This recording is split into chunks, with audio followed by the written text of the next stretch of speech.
Latgaliešu tautas tradīcijas Kantas pagastā ir atdzimušas līdz ar Sandras Višas uzņēmību, veidot bērnu folkloras kopu Rāzneviņa. Vadītāji atzīst, ka sākums nesot bijis viegls, taču ar bērnu vecāku atbalstu folkloras kopa 10 gadu laikā ir izveidojusies par stipru un vienotu tautas tradīciju popularizētāju. Šie 10 gadi bijuši darbīgi, jautri, priecīgi. Bija arī, protams, neveiksmes, bet man bērni ir ļoti, ļoti jauki. Un vecāki vispār zelts. Es esmu laimīga, jo arī mans bērns ir dziedājis šajā folkloras kopā. Un vispār ar Sandras parādīšanos Kaunatā atzima kaut kādas senas latviešu tradīcijas. Tas ir ļoti liels devums tieši ciematā, gan kultūras dzīvē, gan arī katrai ģimenei, jo tas dod kaut kādu kopības sajūtu un ir iespēja kopt tautas tradīcijas, un līdz ar to mēs paliekam labestīgāki.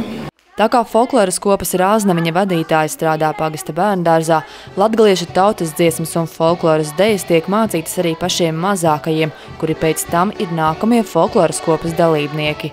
Man patīk, ka visi bērni kopā sadarbojas, un vadītāji vienmēr ir laipni man palīdz mums dziedāt.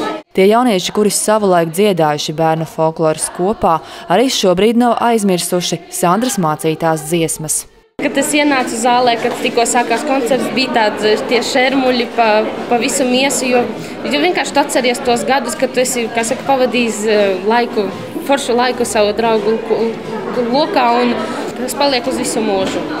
Ir gandarījums paskatoties uz bērniem. Tagad man ir tāda paudze, kaut kāda tāda mazā paudze.